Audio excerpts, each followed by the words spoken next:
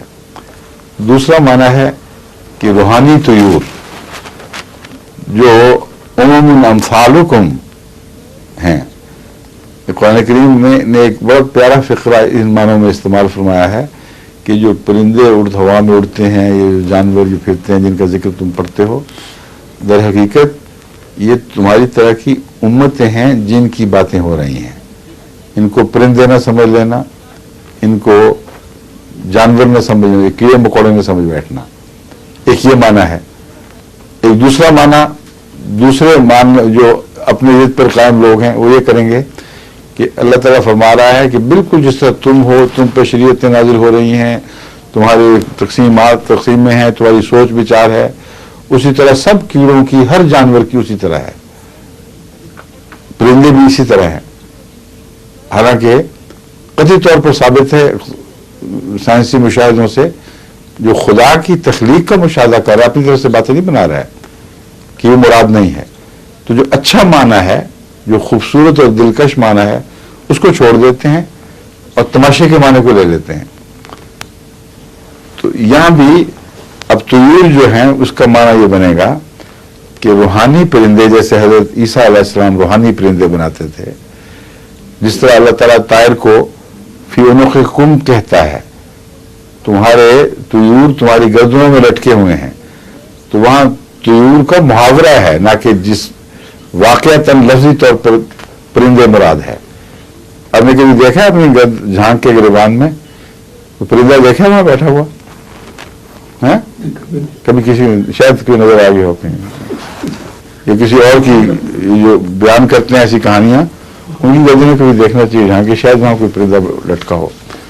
تو قرآن پرندوں کے معنوں میں استعمال کرتا ہے محاورے، یہاں تک کہ رسول اللہ صلی اللہ علیہ وسلم کو فرماتا ہے اپنی رحمت کا پر ان پر جھکا دے، اور ماں باپ پر جھکانے کا ذکر ملتا ہے۔ اب آپ بتائیں کہ کیا وہاں پرندوں کا معنی آپ لفظی کر لیں گے، یعنی پر کا معنی لفظی کر لیں گے؟ بس یہ محاورے ہیں قرآن کریم کے، قرآن کی گرامر قرآن سے سمجھیں، قرآن کی ویکیبلری پر قرآن ہی روشنی ڈالتا ہے۔ ان معنوں میں منطق الطیر سے مراد یہ ہے کہ آسمانی کلام کا فن عطا کیا گیا تھا آپ کو، اور روحانی زبان کو وہ سمجھتے تھے، اور روحانی زبان میں کو آپ تو سمجھتے تھے، وہ مولوی نہیں سمجھتے، اس لیے جو روحانی زبان حضرت سلیمان کے معاملے میں استعمال ہوئی اس کو باقی نہیں سمجھ سکے. یہ ہے منطق طیر. اگر اس کا معنی یہ لیا جائے کہ آپ کو پرندوں کی بولی آتی تھی، تو اس پر اب میرے سوالات سن لیجیے. کیڑیاں پرندے ہوتی ہیں، کیڑیوں کی بولی کیسے آ گئی؟ اسی صورت میں یہ بھی فرمایا گیا ہے کہ کیڑی نے آپ کی بات سن لی اور سمجھ لی اور آپ کیڑی کی بات سمجھ رہے تھے. اب بتائیں کہ کیڑی تو پرندہ نہیں ہے. پھر یہ کہاں لکھا ہوا ہے کہ جس طرح خدا تعالیٰ نے حضرت سلیمان کو پرندوں کی بولیاں سکھائی تھیں، پرندوں کو تمام انسانوں کی بولیاں سکھا دی تھیں، یعنی وہ حضرت سلیمان سے بھی افضل ہو گئے. وہ جو پرندہ جس کو یہ کہتے ہیں انسان نہیں تھا، وہ جو ملکہ سوا کے درار میں گیا، اس کو کیا پتہ لگا کہ کیا ہو رہا ہے، اور وہ زبان ہی سمجھتا تھا.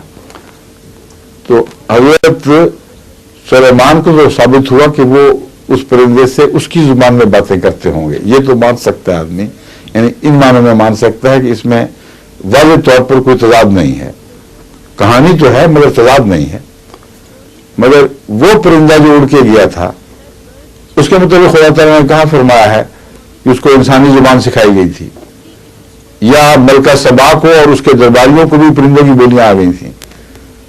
اس کے لحاظ سے تو کچھ بھی اس کو سمجھ نہیں آنی چاہیے تھی کیا ہو رہا ہے، لیکن وہ پوری گفتگو ان کے حالات بیان کرتا ہے آ کے. تو صاف پتہ چلا کہ قرآن کریم نے ان مضامین کو سمجھنے کی چابیاں تو رکھی ہوئی ہیں، اگر آپ استعمال ہی نہ کریں تو غفل پڑے رہیں گے، پھر تو اس کا کوئی علاج نہیں ہے. تو یہ سارا کلام محاوراتی کلام ہے، اور تفصیل سے آپ جب ان کو دوبارہ غور سے پڑھیں تو انہی کے اندر حل موجود ہیں. قرآن کریم نے صاف کھول دیا ہے. وہ جو مضمون ہے اس کا کہ ہمیں پہلے سے ہی خبر مل گئی تھی، ہم ہدایت پا گئے تھے.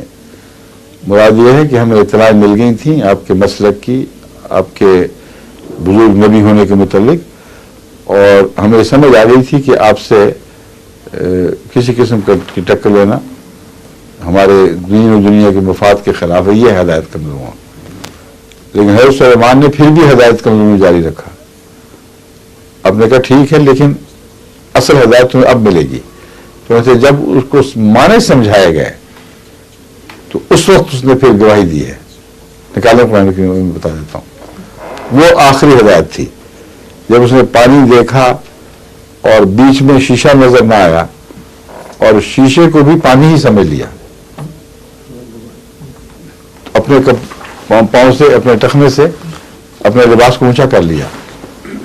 تو کیا پیغام تھا؟ توحید کا پیغام تھا کہ تمہیں سورج میں جو خدا دکھائی دے رہا ہے، دراصل سورج تو خدا نہیں ہے، اس کے پیچھے خدا ہے. اور تم چونکہ سورج کی سطح کو میں ڈوب گئی ہو اور تمہیں اس میں اور خدا میں فرق دکھائی نہیں دے رہا، کیونکہ نور بالکل آر پار اتر گیا ہے. تو خدا کا نور جہاں بھی جلوہ دار ہوتا ہے اس سے آر پار نکل جاتا ہے، اور دیکھنے والے دھوکے میں سمجھتے ہیں کہ یہ خدا ہی ہے، حالانکہ اس کے خدا اور اس کے درمیان کچھ پردے بھی ہوتے ہیں. پردہ چمکتا ہے تو انسان اسے خدا سمجھ لیتا ہے. حضرت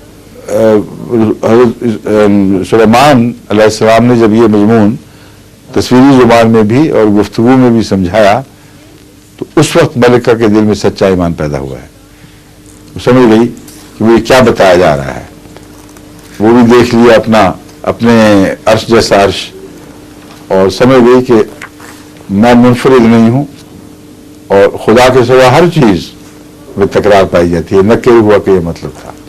توحید کا مضمون تھا جو اسے سمجھایا جا رہا تھا، اور وہ ذہین تھی چونکہ وہ سمجھ گئی. اب یہ لوگ مفسرین جو تماشبین بن گئے ہیں، ان کا یہ حال ہے کہ یہ لکھتے ہیں کہ وہ جو حضرت سلیمان نے جو شیشے کا فرش بنوایا تھا اور پانی رکھا تھا، وجہ یہ تھی کہ بڑے کنفیوژن میں اور بڑے گو کی حالت میں تھے. سمجھ نہیں آ رہی تھی کہ اصل بات کیا ہے.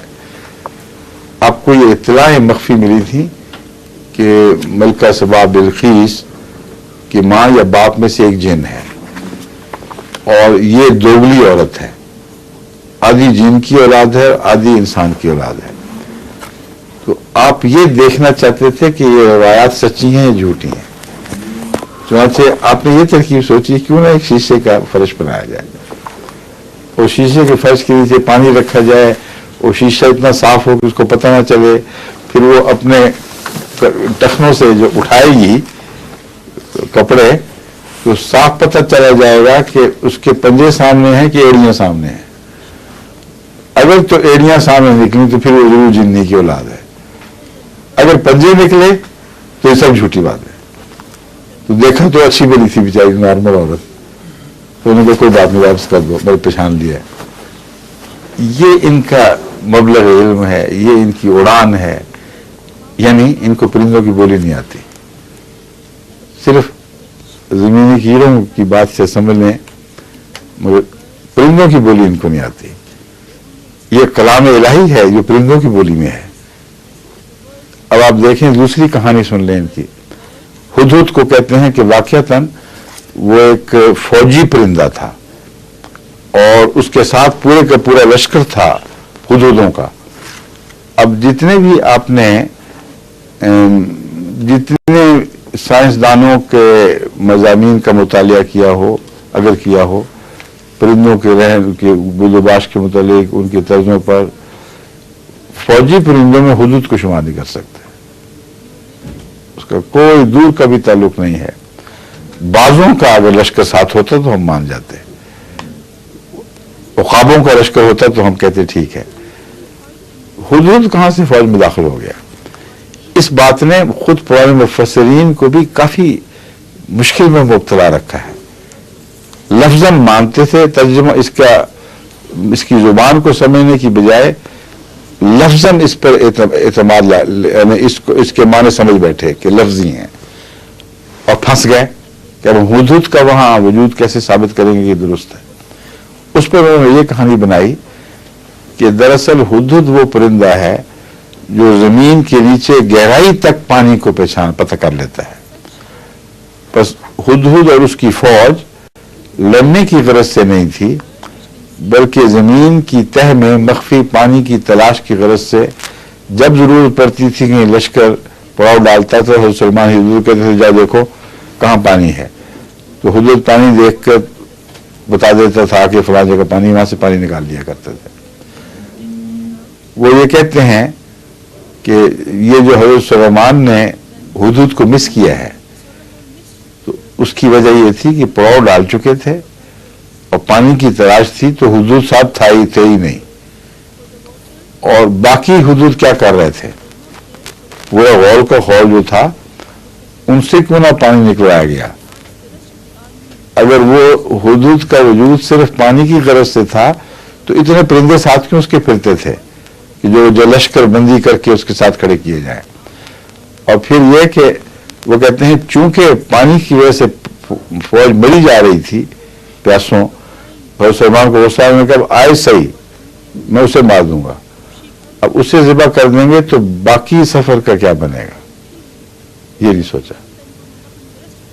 ایک ہی ذریعہ حیات جس کے چند گھنٹے کی غیبوبیت سے فوج پیاسوں مر رہی ہو، اس کے متعلق حضرت سلیمان جیسی حکیم نبی کا فیصلہ ہو کہ اس کو اب ذبح ہی کر دیں گے تاکہ آئندہ سے ہم بھی تڑپتے مر جائیں، پانی تلاش کرنے کا کوئی ذریعہ نہ ملے. یہ بیوقوفوں والی بات اب کوئی بیوقوف ہی منسوب کر سکتا ہے قرآن کی طرف. لیکن بعض مفسرین اس سے اختلاف کرتے ہیں. وہ کہتے ہیں یہ اس طرح نہیں پتہ لگا تھا کہ پانی کی ضرورت تھی. کہتے ہیں ٹھیک، یہ بات تو ٹھیک ہے کہ پانی کے لیے ہی استعمال ہوتا تھا، لیکن ایک اور استعمال بھی ہے جو ان مفسرین کے دماغ میں نہیں آیا. بس زیادہ ذہین مفسرین جو بن رہے ہیں نا، وہ کہتے ہیں وہ یہ بات تھی کہ فوج پھر کیوں تھی ان کے دماغ میں آیا ہوگا نا. یہ ایک ہدہد گیا تو فوج پیاسی مر گئی تو اتنے بڑے لشکر کی کیا ضرورت تھی پرندوں کی. انہوں نے کہا وجہ یہ تھی کہ یہ سارا لشکر حضرت سلیمان کے لشکر کے، پرندوں کا لشکر حضرت سلیمان کے لشکر کے اوپر سایہ کیے ہوئے چلتا تھا. اور اس طرح ساتھ مل کے اڑتا تھا کہ ان کے بیچ میں اتنا فاصلہ نہیں تھا کہ سورج کی کوئی شعاع ہی گزر سکے، یعنی پر مارنے کی بھی جگہ نہیں تھی، اور اڑ رہا تھا، یوں جڑ کے چلتا تھا، اور اس سائے کے نیچے لشکر آگے بڑھتا تھا۔ حضرت سلیمان کو اس طرح پتا چلا کہ ایک جگہ سے سورج کی شعاع نیچے آتے دیکھی، ہمیں ہے یہ کیا سوراخ کیسے، اوزون ہول کہاں سے ہو گیا؟ اوپر نظر ڈالی تو سارے لشکر کے اندر ایک سوراخ دیکھا، ایک پرندہ غائب تھا، ہمیں کہ بس آنے دو گا، اس کو ذبح کر دوں گا۔